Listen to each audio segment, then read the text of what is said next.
जब वायु अनिलम भस्मांतम शरीरम, ये आपका जीव, आपका प्राण इससे अमृतो प्राप्त करेगा। अमृतम, अमृतम अविनाशी। शरीर के नष्ट होने पर भस्मांतम शरीरम, जब शरीर तेरा भस्म होगा, भस्मांतम अंत में भस्म होने वाला होता है। बस इसका अर्थ नहीं करना है इसने। इसका अर्थ है कि जब ये शरीर तेरा नष्ट होगा, शरीर छोड़ कर जाएगा, उस समय इतना अमृतो प्राप्त हो जाएगा जो ओम नाम से मिलता है। यही गीता अध्याय नंबर 8 के श्लोक नंबर 13 में। अब यहाँ आगे कहा है 40वें अध्याय के 17वें श्लोक में कि वो परमात्मा तो गुप्त है और मेरा ओम नाम है, मैं ब्रह्मलोक में रहता हूँ। यही देवी भागवत से स्पष्ट हो गया।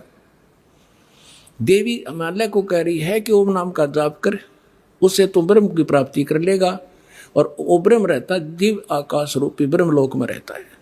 और यही वेद बता रहे हैं। देखिए ये 44वां अध्याय 40वां अध्याय यजुर्वेद का 17वें मंत्र में, हे मनुष्यो, जिस ज्योति स्वरूप रक्षक मुझसे, ये ज्योति स्वरूप काल तो है, मुझसे अविनाशी यथार्थ कारण के आच्छादित मुख के तुल उत्तम अंग का प्रकाश किया जाता है, जो वह प्राण वायुमंडल में पुरुष है, माने पूर्ण परमात्मा है, वह तो प्रोक्ष रूप है, वो तो गुप्त है। अहम मैं खम और ब्रह्म, खम्भ माने उस ब्रह्मलोक रूपी दिव्य आकाश में ब्रह्मलोक में रहता हूँ, मैं ब्रह्म हूँ और मेरा ओम नाम है। देखिएगा, ओम खम ब्रह्म, मैं ब्रह्म हूँ, अहम वह है, मैं ब्रह्म हूँ और मेरा ओम नाम है। मैं खम्भ माने आकाश में, ब्रह्मलोक रूपी दिव्य आकाश में रहता हूँ। इसने तो अज्ञानी ने कुछ करना आया नहीं। अहम माने मैं आकाश के तुल्य व्यापक ब्रह्म, सबसे गुण क्रम और स्वरूप करके अधिक हूँ। इन्होंने कहा मैं ब्रह्म हूँ, ये कहना था। ओम, ओम सबका रक्षक जो उसका ओम, ऐसा नाम जानो। ओम लिखना था उसका, ओम मेरा ओम नाम, उसका क्या था वो तो गुप्त बता दिया। अपना कह अहम माने मैं ब्रह्म हूँ और ब्रह्मलोक रूपी दिव्य आकाश में रहता हूँ। अब हो गया सिद्ध हो। अब क्या सिद्ध हो गया कि अब जो ज्ञानी आत्मा थे वो उनके वेद समझ में आए, उनकी यहाँ बुद्धि पर पत्थर पड़ गए कि गीता अध्याय नंबर 4 के श्लोक नंबर 32 और 34 में स्पष्ट कर दिया है कि इस ज्ञान से कोई अन्य ज्ञान है जो तत्व ज्ञान है, और वो उनको पाया नहीं। उन्होंने इसी को अंतिम मान लिया। ओम नाम का 40वें अध्याय के 15वें श्लोक से ये मंत्र ऋषियों ने मान लिया उस पूर्ण परमात्मा का जो परोक्ष है, गुप्त है। इनका समझ में नहीं आया। गुरु बिन वेद पढ़े जो प्राणी, समझो अनुसार रहे अज्ञानी। ये अज्ञानी थे। अब यहाँ गीता ज्ञानदाता जैसे इन अनाड़ियों से, अज्ञानियों से पूछा जाता है, प्रश्न करते हैं मीडिया वाले कि 7वें अध्याय के 18वें श्लोक में गीता ज्ञानदाता अपनी गति को अनुत्तम क्यों कहता है। यानी ओम नाम से जो परम गति होती है, ब्रह्म लोक प्राप्ति होती है, ब्रह्म लोक ये ब्रह्म का मंत्र है ओम नाम, तो कहते हैं इसको अनुत्तम क्यों कहा है। अन्यों कहें अनुत्तम का अर्थ बदल दिया ना अज्ञानियों ने। देखो, गुड माने अच्छा और बैड माने बुरा, और कोई बैड का अर्थ नहीं कहे सबसे अच्छा। बुद्धि भ्रष्ट व्यक्ति होता है वो। अनुत्तम माने अश्रेष्ठ, उत्तम माने श्रेष्ठ, गुड। और यहाँ अनुत्तम का अर्थ कहते जिससे उत्तम कोई और ना हो, हमारा शर ना हो, ऐसे अनाड़ी हमारे गुरु मिले हमारे को। तो इसका अर्थ ये था कि गीता ज्ञानदाता कह रहा है कि मेरी साधना 4 प्रकार के करते हैं। 3 तो रिजेक्ट कर दिए, आर्त, अर्थार्थी और जिज्ञासु। और चौथे जो ज्ञानी हैं ये मुझे बहुत अच्छे लगते हैं, क्योंकि देवी देवताओं की घंटी नहीं पीटते, ये ब्रह्म साधना करते हैं। और इनको मैं अच्छा लगता हूं क्योंकि इन्होंने मुझे अंतिम मान लिया। ये मुझे प्रिय है, इनको मैं प्रिय हूं। लेकिन इनको तत्वदर्शी संत ना मिलने से ये ज्ञानी आत्मा है तो अच्छी आत्मा, उद्धार है, समर्पित है, शरीर भी इन्होंने समर्पित कर दिया, परवाह नहीं की, चाहे मर जाए बेशक, नष्ट हो जाए शरीर, में भगवान मिलना चाहिए, लेकिन ये मेरे वाली अनुत्तम गति में ही श्रेष्ठ आश्रित रहे, इनको तत्वदर्शी संत नहीं मिले। अब आपके रूबरू करता है श्लोक देखिएगा, श्रीमद् भगवत गीता, गीता प्रेस गोरखपुर से प्रकाशित, जयदाल गोविंद का इसके अनुवादक है, जिसका अनुवाद दास आपको दिखाने जा रहा है, 7वें अध्याय का अब 16वां श्लोक। हे भरतवंशियों में श्रेष्ठ अर्जुन, उत्तम कर्म करने वाले अर्थार्थी, अर्थ जिज्ञासु और ज्ञानी 4 प्रकार के भगत जन मुझको भजते हैं। 17वें में कहा कि उनमें नित्य मुझ में एक ही भाव से स्थित अनन्य प्रेम भक्ति, एक भक्ति, ज्ञानी भक्त ये होना चाहिए, अति उत्तम है, ये मुझे अच्छे लगते हैं, क्योंकि मुझको तत्व से जानने वाले ज्ञानी को मैं अत्यंत प्रिय हूँ और वह ज्ञानी मुझे प्रिय है। ठीक है। अब 18वें में कहा है, उदारा सर्वे एव ते ज्ञानी तु आत्मा एव मे मतम, मेरे विचार में ये सभी ज्ञानी आत्मा है तो उदार यानी समर्पित हैं, अच्छी आत्माएं हैं। आस्थित से ही युक्त आत्मा माम एवं उत्तमाम गतिम, ये सभी युक्त आत्मा भगवान में लीन आत्माएं आस्थित है, वह भगवान में लगी हुई आत्मा, वो भगवान समझ कर मुझे भज रही है, वो मेरे वाली अनुतमाम अति घटिया गति में श्रेष्ठ है। इन्होंने अनुवाद क्या किया अज्ञानियों ने, देखिए ये सभी उद्धार हैं, परंतु ज्ञानी तो साक्षात मेरा ही स्वरूप है। यह अनुवाद गलत कर रखा है, ये मेरा मत है, ये मेरा मत है, क्योंकि वह मन बुद्धि वाला ज्ञानी भक्त अनुत्तमा माने अति उत्तम, फुटे बाग धरे अनुत्तम, अनुत्तम ने अति उत्तम, अनुत्तम लिखना था घटिया, गति स्वरूप मुझमा ही अच्छी प्रकार स्थित हैं। अपने आत्माओं, परमात्मा ने आपको शिक्षा दी, ऐसे उपकरण बनवा दिए कि घर बैठे इंटरनेट पे भी देख रहे होंगे पुण्यात्मा परमात्मा के प्यारे, और ये सीडी बनाई जाएंगी, घर घर पहुंचाई जाएंगी और जानकर गदगद हो जाएंगे सच्चाई का। इसमें स्पष्ट कर रखा है, गीता ज्ञान दाता अपनी साधना को भी घटिया बता रहा है, अनुत्तम बता रहा है, और कह रहा है ये ज्ञानी आत्मा जो परमात्मा के लिए समर्पित हैं, जिनने जान दिया है कि मनुष्य जीवन केवल परमात्मा प्राप्ति के लिए प्राप्त हुआ है और मोक्ष केवल उस पूर्ण परमात्मा से होगा, इनको वासुदेव प्राप्त नहीं हुआ। अब देखो, थोड़ी कथा सुनाने से पहले 19वां श्लोक और सुनाऊंगा, जिससे आपका और कंसेप्ट क्लियर होगा। देखिएगा, श्रीमद् भगवत गीता अध्याय 7 का हम श्लोक 18 पढ़ लिया। ये मेरी अनुतम है, ये घटिया लिखनी थी उन्होंने। अब इससे स्पष्ट हो जाता है, बहुनाम जन्मानाम अन्ते ज्ञानवान माम परपदते वासुदेव सर्वमति स महात्मा सु दुर्लभ है। अब यहाँ कहते बहुत जन्मों के अंत के जन्म में ज्ञानवान, तत्व ज्ञान को नहीं, ज्ञानी, ये ज्ञानी पुरुष सब कुछ वासुदेव ही है, इस प्रकार मुझको बचता हुआ महात्मा अत्यंत दुर्लभ है। नहीं, ये झूठ, गलत अनुवाद गलत किया है। इसका अर्थ है कि बहुनाम जन्म, क्योंकि शुरुआत से इसका सटाट से देखो इस प्रसंग 7वें अध्याय का, पहले कह रहा है कि तीनों गुणों की भक्ति जो इन ऊपर जिनकी बुद्धि है ब्रह्मा विष्णु महेश तक, वो राक्षस स्वभाव को धारण किए हुए मनुष्यों में नीच और दूषित कर्म करने वाले मूर्ख मुझे नहीं बचते। फिर कहता मेरे भजने वाले भी 4 प्रकार के, उनमें 3 रिजेक्ट कर दिए, चौथा फाइनल उसने कर दिया, ये ज्ञानी आत्मा है तो अच्छी, लेकिन ये मेरे वाली ब्रह्म तक ही सीमित रही इनकी बुद्धि, और उस घटिया साधना में लीन रहे। अब यहाँ बताया है कि बहुनाम जन्मा नाम अंते, जैसे गीता अध्याय नंबर 7 के श्लोक नंबर पहले में कहा है कि ये भक्ति में लगे हुए प्राणी, इनमें से हजारों में से कोई एक मेरी प्राप्ति के लिए प्रयत्न करता है, एक मुश्किल से। तो यहाँ वही कह रहा है कि बहुनाम जन्मा नाम अंते, इन ब्रह्मा विष्णु महेश से घर की पूजाओं से ऊपर उठकर बहुत जन्म के किसी एक जन्म में ज्ञानवान ये ज्ञानी मेरी भक्ति करते माम प्रपद्यते। और वासुदेव सर्वमिति, ये बताने वाला महात्मा सुदुर्लभ है कि वासुदेव सर्वमिति स महात्मा सुदुर्लभ है।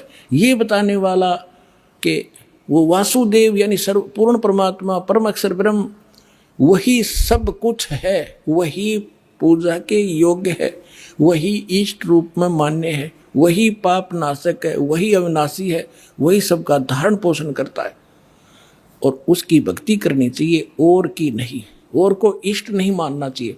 कहते हैं ये बताने वाला महात्मा तो बड़ी मुश्किल से मिलेगा। यहाँ इसका अर्थ ही है, इन्होंने अर्थ गलत कर रखे। तो वो ये दास आपको मिल गया पुण्यात्माओं, असंख्य युगों के बाद ये दाव आपका लग गया है, इसको सफल करना। अब ये गीता ज्ञान दाता ब्रह्म ने अपनी साधना को अनुत्तम क्यों कहा, अपनी गति को। एक सुनक नाम के ऋषि थे, ज्ञानी आत्मा थे, जैसे भी उनको गुरु मिले सबने ओम नाम के जाप की रट लगा दी और एक हठ योग साथ में जोड़ लिया, ओम नाम के जाप का भी और अड़ंगा नारा और बोल लिया। ये तप कहाँ से लाए, किसी भी सदग्रंथ में तप करने का आदेश नहीं। सदग्रंथ माने गीता और वेदों में, और ना ही सूक्ष्म वेद में, तत्व ज्ञान में जो परमात्मा ने बोला।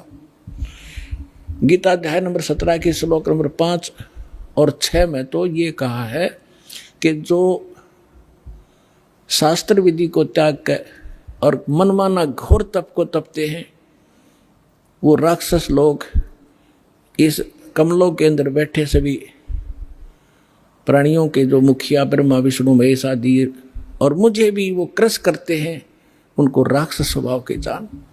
ये हठियों कहाँ से लाए। श्री देवी भागवत के अंदर एक प्रसंग है तीसरे स्कंद में। ये क्या करते हैं, रहस्य तो परमात्मा ने बताया है, दास ने भी आपको बहुत बार रूबरू किया है कि ब्रह्मा जी अपनी उत्पत्ति बताता है नारद जी को कि अपने पुत्र को कि मैं कमल के फूल पर बैठा था, मुझे नहीं मालूम है कहाँ से उत्पन्न हो गया। आकाशवाणी हुई तप करो तप करो, मैंने 1000 वर्ष तक तप किया। फिर कहा सृष्टि करो, तपो तपो कर वाक्य सुनाया, लोक रचो बल मेरी माया, लोक रचो बल मेरी माया। ये सूक्ष्म वेद में भी ऐसा ही कहा है। तो ब्रह्मा जी ने कहा कि आकाशवाणी हुई कि तप करो, मैंने 1000 वर्ष तप किया। फिर कहा सृष्टि करो।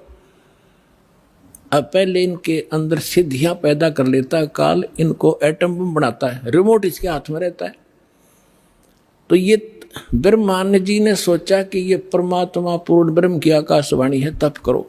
और बाद में उसको वेद मिले, वेदों में तप का प्रावधान नहीं है, तो इसने वो काल की अलग से वाणी जो थी वह भी साथ अपने अनुयायियों को, अपने वंशजों को, ब्राह्मणों को दे दी कि तप भी करो, ओम नाम का जाप करो। एक चुनक नाम का ऋषि था, उसने बहुत ज्ञानी आत्मा था, ब्रह्म पुजा काल का पुजारी था, काफी वर्षों तक ओम नाम का जाप किया, तप किया, हठयोग किया। अब इसे भगवान मिल नहीं सकता। गीता अध्याय नंबर 11 के श्लोक 47 और 48 में और गीता अध्याय नंबर 11 के श्लोक 32 में स्पष्ट कर दिया है कि मैं काल हूं और ये मेरा रूप है और सबको खाने के लिए आया हूं। अर्जुन तू ना लड़ेगा तो भी मारूंगा, ये मेरा वास्तविक रूप है, मैं काल हूं। तो 11वें अध्याय के 47-48 में कहा कि अर्जुन ये मेरा स्वरूप आज तक आपने तेरे अतिरिक्त पहले किसी ने नहीं देखा, और मेरे इस रूप की प्राप्ति यानी मेरी प्राप्ति, इसके दर्शन, दर्शन माने भगवान प्राप्ति, ना वेदों में वर्णित विधि से, ना तप से, ना दप से, ना किसी क्रिया से मैं कभी नहीं मिल सकता, कोई नहीं कर सकता। इति सिद्धम, वेदों में वर्णित विधि से भगवान प्राप्ति नहीं है। जिस कारण से इन कबीर साहब कहते हैं खोजत खोजत हारिया, अंत कहा निराकार। इनके साधन गलत थे भगवान पाने के और देखने के, अंत में कह दिया भगवान निराकार है। अपना मन गणन थ्योरी बना ली लोगों ने, तो इनको भगवान मिला नहीं। ये एटम बम बन गए कि सिद्धियां युक्त हो गए। जैसे अगस्त ऋषि ने 7 समंदर पी लिए, के कला टूट गया, इब गदा बना अंडेगा। मोक्ष होगा विधिवत, इन बकवादों से नहीं होगा। इब चुनक ऋषि में इतनी सिद्धि आ गई, सारा बोलबाला हो गया उसका। एक चक्रवर्ती राजा था, मानधाता। चक्रवर्ती माने जिसका पूरी पृथ्वी पर शासन हो। उसके छोटे छोटे राजा लोग उसके पराधीन होते हैं और उनसे वो टैक्स लेता है, और वो ये देखता है कि किसी राजा ने मेरी पराधीनता अस्वीकार तो नहीं कर दी है। उसके लिए एक ट्राई करता था, वो अपने निजी घोड़े के आगे एक पंपलेट लगा देता था कि राजा के पास इतनी सेना है और जिसने राजा की पराधीनता स्वीकार नहीं है वो इस घोड़े को पकड़ ले, युद्ध के लिए तैयार हो जा। इस प्रकार वो घोड़ा छोड़ दिया, साथ में सैनिक, अन्य घोड़ों पर सवार, वो खाली।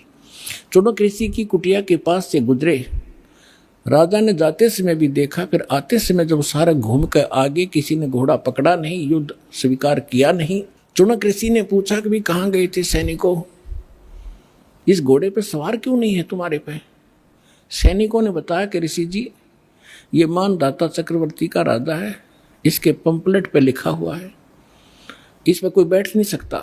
इसके पंपलेट पर आगे लिखा हुआ गले में 72 करोड़ सेना है हमारे राजा के पास। तो ऋषि ने पूछा कि कहाँ गए थे, कैसे ऐसे गए थे? ऋषि ने कहा कि किसी ने नहीं पकड़ा घोड़ा। नहीं, कौन पकड़े? प्या किसी की माँ ने दूध। सैनिक बोले, उसके जाड़ फोड़ दे हम।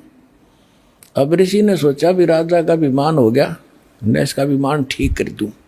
बता, रिमोट काल के हाथ में बना लिया एटम बम पहले चुनक ऋषि, और फिर रिमोट ऑन कर दिया ताकि इसको करता हूँ राजा को ठीक। राजा का फील्ड अलग और साधु संता का फील्ड न्यारा, वो क्यों भी बेमतलब टांग अड़ाऊं एक दूसरे के बीच में। अब ऋषि ने जानबूझकर अपना ताकत दिखाने के लिए कहा कि भी इस घोड़े को मैं बांध लूं, मैंने उठ लिया तुम्हारे राजा का युद्ध स्वीकार किया। सैनिक बोले, अगर कंगले तेरा दाने तो खाने को नहीं, क्यों अपनी सामत बोल लेता है, मोल ले रहा है, चुप करके जप ले माला। ऋषि में भी पूरा हंगा पा के रहता, अरे या ताकत रटा नहीं करे जीव पे, इसका नाश करा के छोड़ दिया करे। तो उसने क्या कहा कि ठीक है भाई, मेरे भाग में यह लिख रखी होगी, तुम्हारे राजा से मरना होगा, मैंने जाके दो उनको, घोड़ा बांध दो यहीं पर। सैनिकों ने जाके बता दिया, जी ऐसी ऐसी बात है, एक चुनक नाम के ऋषि ने आपका युद्ध स्वीकार कर लिया। अब मंत्रीगण इकट्ठे हुए कहने लगे, राजन, आज एक व्यक्ति की हिम्मत पड़ी है आपके साथ चीटिंग करने की, कल दूसरे की पड़ेगी। Nip the evil in the bud, बुराई को शुरू से ही खत्म कर देना चाहिए। राजा बोला ठीक है। राजा ने अपनी 72 करोड़ सेना की 4 टुकड़ी बनाई, 18 करोड़ की, 18 करोड़ एक टुकड़ी भेज दी।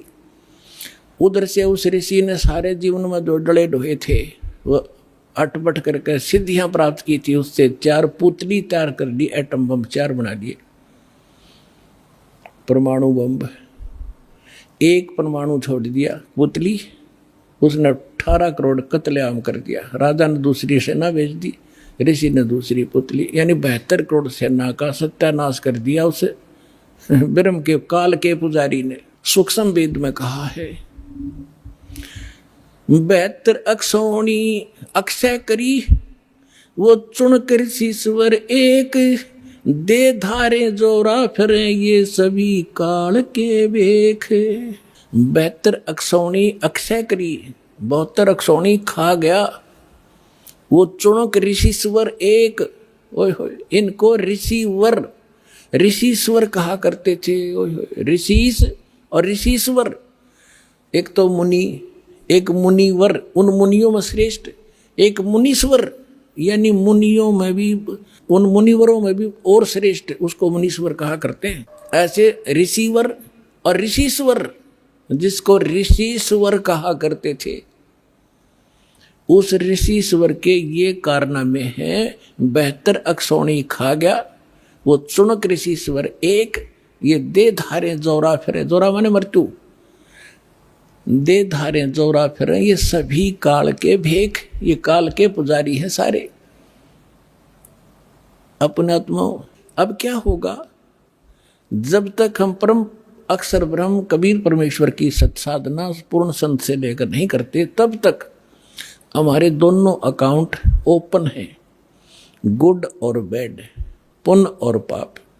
जैसे हम पुण्य करेंगे, जाप करेंगे, कोई कितना ही करो वो अलग लिखा जाएगा, और बुरा जितना भी करो, छक्का करो, कितना ही करो, वो अलग लिखते रहेंगे। उन दोनों को संचित कर्म कहते हैं। आगे आपको जो भी जीवन मिलेगा उन्हीं से एवरेज निकाली जाएगी। जिसके पुण्य गणे हैं उनके पुण्य ज़्यादा एवरेज में, जिसके पाप गणे उसके एवरेज में पाप ज़्यादा। फिर एक मनुष्य जीवन बना के भेज दिया जाता है, और फिर 83 लाख योनियों में वो पाप भोगने पड़ते हैं। तो ये चुनक ऋषि ने जो तप किया, ओम नाम का जाप किया और 72 करोड़ सेना का नाश किया, ये सब अलग अलग लिखे गए। ओम नाम के जाप के कारण ये ब्रह्मलोक में जाएगा, वहां पर ठाठ करेगा, अपनी पूंजी का नाश करेगा, फिर पृथ्वी पर राजा बनेगा। तप से राज मदमानम जन्म तीसरे शुक्र स्वान। राजा बनकर कर्म फोड़ सकता है, पुण्य नहीं कर सकता। उसके बाद फिर इसकी दुर्गति होगी, ये कुत्ता बनेगा चुनक ऋषि, ब्रह्म पुजारी। इसके शर में कीड़े पड़ेंगे, और वो 72 करोड़ सेना जो उसने मारी है उसको चुन चुन का बदला लेंगे। तो परमात्मा कहते हैं सुख संवेद में तुमने उस दरगाह का मैल नहीं देखा, और धर्मराज के तिल तिल का लेखा। इसलिए गीता अध्याय नंबर 7 के श्लोक नंबर 18 में गीता ज्ञानदाता कहता है कि ये ज्ञानी आत्मा है तो समर्पित, लेकिन इनको तत्वदर्शी संत न मिलने से ये मेरे वाली अनुत्तम घटिया गति में स्थित रहे, इनका फिर पुनर्जन्म रहेगा। इसलिए गीता अध्याय नंबर 15 के श्लोक नंबर 4 में कहा कि तत्वदर्शी संत की प्राप्ति के उपरांत परमेश्वर के उस परम पद की खोज करनी चाहिए, जो जाने के बाद साधक फिर लौटकर कभी संसार में नहीं आते। गीता अध्याय नंबर 18 के श्लोक नंबर 62 में कहा कि अर्जुन तू सर्वभाव से उस परमेश्वर की शरण में जा, उसकी कृपा से तो परम शांति को और सनातन परम धाम को प्राप्त होगा। उसके लिए गीता अध्याय नंबर 4 के श्लोक नंबर 32 और 34 में कहा है कि वो तत्व ज्ञान स्वयं परमेश्वर आकर बोलते हैं, और वो ज्ञान तत्वदर्शी संतों से जाकर समझ, उसके आधार से साधना करने से जब तेरा मोक्ष होगा। गीता अध्याय नंबर 7 के श्लोक नंबर 29 में कहा है कि जो मेरे इस ज्ञान का आश्रय कर लेता है, तत्वदर्शी संत को खोज लेता है, वो जरा और मरण से जो छूटने का प्रयत्न कर रहा है उसने तत्वब्रह्म को जान लिया, सारे धातुओं से परिचित है, सब संपूर्ण कर्मों से परिचित है। तो दास ने भी बता दिए, जो जरा और मरण से छूटने के लिए प्रयत्नशील है वो तत्वब्रह्म से परिचित है, सारे धातुम ज्ञान से परिचित है और सभी कर्मों से परिचित है। जरा माने वृद्धावस्था, एक जोरा माने मृत्यु, ये परमात्मा के संत भाषा के शब्द हैं। जोरा माने मौत और जरा माने वृद्धावस्था और मृत्यु। जो इससे छूटने का ही प्रयत्न करते, संसार की किसी वस्तु की इच्छा नहीं करते, वो उस तत्वब्रह्म से परिचित है। तो यहां फिर 8वें अध्याय के प्रथम मंत्र में अर्जुन ने पूछा कि वो किम तत्ब्रह्म। 8वें अध्याय के 3रे श्लोक में गीता ज्ञानदाता ने कहा कि वो परम अक्षर ब्रह्म है। गीता अध्याय नंबर 15 के श्लोक 1 से 4 में उल्टे लटके हुए संसार रूपी वृक्ष का हवाला दिया है कि समझो ये संसार ऐसा है, ऊपर को जड़ तो पूर्ण परमात्मा, नीचे को 3 गुण रूपी शाखा है। और तत्वदर्शी संत वो होगा जो संसार रूपी वृक्ष के सभी विभाग बता देगा। अक्षर पुरुष एक पेड़ है, सरपुरुष निरंजन वा की डार और 3 देवा शाखा है, वो पात रूप संसार। परमात्मा ने 600 वर्ष पहले अपने सूक्ष्म वेद में बोला हुआ ये ज्ञान दास को आज आपके रूबरू किया। फिर गीता अध्याय नंबर 15 के श्लोक 4 में कहा कि उस तत्व ज्ञान के प्राप्ति के पश्चात परमेश्वर के उस परम पद की खोज करनी चाहिए, जहाँ जाने के बाद साधक फिर लौट कर कभी संसार में नहीं आते। और जिसने सब ब्रह्मांडों की रचना की है केवल उसकी भक्ति कर मेरी भी छोड़ दे। और गीता अध्याय नंबर 2 के श्लोक नंबर 12 में, गीता अध्याय नंबर 4 के श्लोक नंबर 5 और 9 में, गीता अध्याय नंबर 10 के श्लोक नंबर 2 में गीता ज्ञानदाता खुद कहता तेरे और मेरे असंख्य जन्म हो लिए और आगे भी होते रहेंगे, मैं अविनाशी नहीं हूँ। गीता अध्याय नंबर 15 के श्लोक नंबर 16 और 17 में 3 पुरुष, 3 प्रभु, 3 स्वामी, 3 ब्रह्म बताए। सरपुरुष ये किस ब्रह्मांड का स्वामी, ये काल है, गीता ज्ञानदाता ब्रह्म है। अक्षर पुरुष ये 7 संग ब्रह्मांड का स्वामी है, इसका ये भी नाशवान है। गीता अध्याय नंबर 15 के श्लोक 17 में कहा कि उत्तम पुरुष तो अन्य परमात्मा इति उदाहरत है। यह लोक त्रय में अविषय विवृत्ति अवैश्वर है, इन दोनों से भी अन्य है। सरपुरुष रक्षक पुरुष से जो श्रेष्ठ परमात्मा इन दोनों से अन्य है। और वही तीनों लोकों में प्रवेश करके यानी सबका धारण पोषण वो जड़ से होता है। तो संसार रूपी वृक्ष की जड़ वो पूर्ण परमात्मा है, उसी से सबका धारण पोषण होता है यहाँ पर। और वही वास्तव में अविनाशी है। यहाँ एक भ्रम पैदा होता है। 15वें अध्याय के 18वें श्लोक में लिखा है, ये गीता ज्ञानदाता कहता है कि मैं अपने अंतर्गत 21 ब्रह्मांड में जितने भी प्राणी हैं उन सबसे उत्तम हूँ, श्रेष्ठ हूँ। इसलिए मैं लोक वेद दंत कथा के आधार से मैं पुरुषोत्तम प्रसिद्ध हो रहा हूँ। आई एम नॉट पुरुषोत्तम। पुरुषोत्तमता 15वें अध्याय के 17वें श्लोक में बता दिया कि उत्तम पुरुष है यानी पुरुषोत्तमता कोई और है। उसके बारे में तत्वदर्शी संत जानते, उनसे पूछो। तो पुण्यात्मा ये है वो दास तत्वदर्शी संत। आओ और अपना कल्याण करो।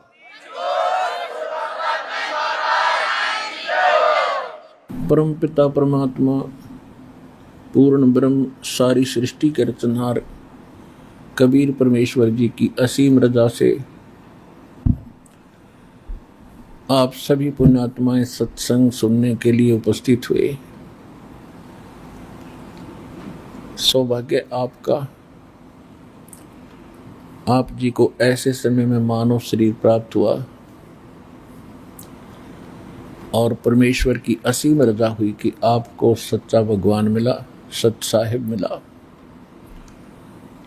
तत्व ज्ञान प्राप्त हुआ और यथार्थ भक्ति मंत्र साधना आपको प्राप्त हुई। ऐसा ये गोल्डन चांस बोलते हैं इसको, यानी स्वर्ण अवसर असंख्य जन्मों के बाद ही प्राप्त होता है। आप जी को परमात्मा की इतनी गहराई का ज्ञान नहीं है, आपको इतना ये भी अभी विश्वास नहीं बन पाया है कि सचमुच कोई ऐसा स्थान है जहां हम जाकर के सचमुच सदा के लिए सुखी हो जाएंगे। कारण क्या है कि आप बच्चे हैं, परमात्मा के बच्चे हैं। जैसे पहले भी सत्संगों में दास सुनाता रहा है कि दास आपको वो ज्ञान बता रहा है जो परमात्मा ने बताया है, ये तत्व ज्ञान है। और साथ में ये भी आपको प्रमाणित किया है कि जो परमेश्वर ने 600 वर्ष पहले कबीर परमेश्वर जी ने, उस धाणक ने, जुलाहे ने जो ज्ञान अपनी अमृतमयी वाणी में, सच्चिदानंद घन ब्रह्म की वाणी में, कबीर वाणी में बोला था और उनके परम भक्त धर्मदास जी ने वो लिपिबद्ध किया था। एक उसको सूक्ष्म वेद कहते हैं, कबीर सागर कहते हैं, कबीर बीजक, कबीर साखी, कबीर शब्दावली, कबीर दोहावली और कबीर सागर। ये सारा मिलाकर सूक्ष्म वेद है। ये सच्चिदानंद घन ब्रह्म की वाणी है, ये कबीर वाणी है।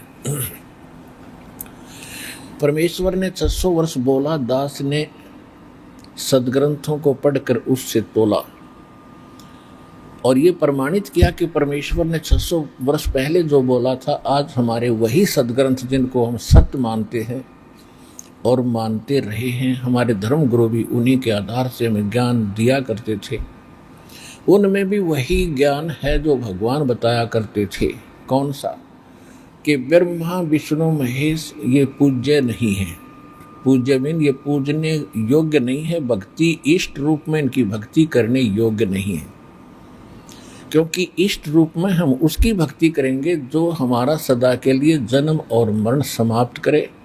और गीता अध्याय नंबर 18 के श्लोक नंबर 62 में, गीता अध्याय नंबर 15 के श्लोक नंबर 4 में जिस स्थान की जानकारी दी गई है वो स्थान प्राप्त हो। वो स्थान कैसे प्राप्त होगा कि वहाँ जाने के बाद फिर लौटकर कभी संसार में नहीं आते, वहाँ परम शांति होती है। वो सनातन धाम है, सनातन परम धाम है, शाश्वत स्थान है, सत्यलोक है, अविनाशी अजर अमर स्थान है वह। और जिन भगवानों की हम भक्ति किया करते थे, श्री विष्णु जी, श्री शंकर जी, ये स्वयं नासवान है। तो सूक्ष्म वेद में गरीबदास साहिब जी ने कहा कि थिर पकड़ थिर रहिए, थिर पकड़ थिर रहिए। थिर माने अविनाशी का ही की शरण लेकर ही आप उस अमर स्थान पर स्थिर हो सकते हैं, सदा के लिए स्थायी हो सकते हैं। और अस्थिर यानी अविनाशी भगवानों का आसरा लेकर भक्ति करके आप वो शाश्वत स्थान प्राप्त नहीं कर सकते। और शाश्वत स्थान प्राप्त नहीं हुआ तो आप वो परम शांति प्राप्त नहीं कर सकते। तो यही परमात्मा 600 वर्ष कहा करते थे, इनकी बातों पर किसी ने ध्यान नहीं दिया, उल्टा विरोध किया करते थे कि ये झूठा है। उस समय उनकी दाल गल गई। हमारे जो धर्म गुरु थे नकली कि कबीर साहब अशिक्षित हैं, इनको कोई अक्षर ज्ञान नहीं है, इसलिए सारी झूठ बोलता है। तो पुण्यात्माओं, आज परमात्मा ने दया करी, क्योंकि परमेश्वर का कोई भी काम कच्चा नहीं होता, उसमें कोई त्रुटि नहीं होती, मीन मेख नहीं होती। परमेश्वर जो लीला करता है वो करते करते प्रत्येक युग में करते हैं। अब जैसे एयर कंडीशनर एसी रूम जहां एसी चल रहा हो तो उसका स्वभाव है, अगर आपने एसी लगा रखा गर्मियों में तो वो एसी उसका स्वभाव है, जाती ठंड करेगा, शांति देगा, जलती हुई आग से निकल कर आए हो बाहर धूप से एकदम शांत होगा। तो इसी प्रकार परमात्मा जो उसमें गुण है वो तो करता ही करता है, ऑटोमेटिकली होते रहते हैं। लेकिन हम परमात्मा की महिमा से अपरिचित होने के कारण हम पहचान नहीं सके भगवान कौन है। तो जिस कारण से आज तक ये बात स्पष्ट नहीं हो पाई कि कौन परमात्मा है, तो कहने का दास का जो भाव है, उद्देश्य है कि परमात्मा का कोई भी काम निष्प्रयोजन नहीं होता और किसी कार्य में त्रुटि नहीं होती। 600 वर्ष पहले वो लीला करनी ही थी, भगवान तो ऐसी लीला किया ही करता है। अंधे को आंखें दी, बांझ को पुत्र दिए, रोगी को स्वस्थ किया, उनके मुर्दों तक जीवित किया परमात्मा ने किसी कारण से, और साथ में ये अध्यात्म ज्ञान दिया, सत भक्ति बताई। और उसके बाद परमात्मा ने अपने विटनेस तैयार किए, गवाह। तो जो ज्ञान परमात्मा ने कहा वो उनके सच्चिदानंद घन ब्रह्म की वाणी में विद्यमान, कबीर वाणी में। और जिन महापुरुषों ने परमात्मा को देखा उन्होंने एफिडेविट दे रखे हैं, शपथ पत्र दे रखे हैं कि कबीर इज गॉड। कौन कबीर? हम सुल्तानी नानक तारे दादू को उपदेश दिया, जात जुलाहा वेद न पाया वो काशी महे कबीर हुआ। अनंत कोट ब्रह्मांड का एक रति नहीं भारे, सतगुरु पुरुष कबीर हैं कुल के सिरजनहारे। ना सतगुरु जननी जने उनका मान बापे, पिंड ब्रह्मंड से रोहित है जाना तीनों तापे। आदरणीय गरीबदास साहिब जी ने परमात्मा की महिमा अपनी आंखों देख कर सतलोक में परमात्मा सचखंड लेकर गए अपनी प्यारी आत्मा गरीबदास जी को, और फिर उनको वापस छोड़ा अपने से परिचित करा के। फिर उस प्यारी आत्मा ने ये वाणी बोली जो दास ने आपको अभी सुनाई। इसी प्रकार आदरणीय नानक साहिब जी को बेई नदी पर परमात्मा मिले थे जिंदा महात्मा के रूप में, और वहां से उनको दरिया में डुबकी लगाने का बहाना करके अंतर ध्यान करके उनके शरीर को कहीं बाहर एकांत स्थान पर छोड़कर उनके जीव को सतलोक, सचखंड, ब्रह्मा विष्णु महेश के लोक सब दिखाए, और फिर उनको वापस छोड़ा और उनको बताया कि मैं काशी में धानक रूप यानी वह दुल्हा रूप में काम करता हूँ, वहाँ रहता हूँ। तो नानक साहब जी तीसरे दिन सतलोक सचखंड की भ्रमण करके वापस आए। आते ही घर बार त्याग, नौकरी त्याग करके चल पड़े परमात्मा की उस स्थान पर खोज करने के लिए जहाँ उन्होंने बताया था, बनारस में। बनारस में जाके जब परमात्मा को देखा, जो सचखंड में देखा था वही स्वरूप है। बनारस के अंदर कपड़ा बुन रहा है एक धानक रूप में, जुलाहे रूप में, और देखते उस परमात्मा को आत्मा गदगद होगी, आंखों में आंसू भर आए और कहने लगे, एक स्वान दुई स्वानी, नाले भौके बयाल, कोड छुरा मूठा मुर्दार, ये धानक रूप रहा करता। नानक साहिब जी का एक शब्द है, एक स्वान दुई स्वानी। ये प्रश्न गुरु ग्रंथ साहिब के पृष्ठ नंबर 24 पे अंकित है। एक स्वान दुई स्वानी, नाल बलके भौकाई सदा बियाल। यानी नानक साहिब जी अपने मन और इसके साथ जो इसके और परिवार है, ये काम, क्रोध, मोह, इच्छा, इनको कह रहे हैं कि ये एक स्वान दुई स्वानी। ये मन तो कुत्ता है, इच्छा और तृष्णा ये इसकी कुतिया है, स्वानी। और इससे आगे फिर काम, क्रोध, मोह, लोभ, अहंकार इसका परिवार बताया। क्योंकि जब परमात्मा को वहाँ देखा, मन तो काल का एजेंट है, नानक जी के फिर एकदम मन में आया कहीं यो कोई और ना हो। तो वहाँ कह रहे हैं कि मन तो एक कुत्ता है, इसने बकवाद करने से मतलब है। एक सवान दुई सुवानी, नाल बलके भौकाई, भौके ही सदा बियाल, और कोड छुरा ये मूठा मुर्दार, ये धानक रूप रहा करता। आत्मा कह रही है नहीं, ये धानक रूप रहा करता। मैं पथ की व्यद न करने की कार, वो बिगड़ रूप रहा बिकराल, तेरा एक नाम तारे संसार। तेरा एक नाम, वो सतनाम 2 अक्षर का, तेरा एक नाम तारे संसार में, ए हो आस ए हो आधार, मुख निंदा आख्या दिन रात, घर पर गरजो ही नीच मनात, और काम क्रोध तन बसे चंडाल, ये धानक रूप रहा करता। भाई सूरत मुलुक की वेश, ए ठगवाड़ा ठगी देश, खरा सियाणा भोता वार, ये धानक रूप रहा करता। अब इसमें क्या बताते हैं कि तेरा एक नाम तारे संसार, पूरे विश्व को पार कर देगा, तेरा ऐसा गजब का मंत्र है।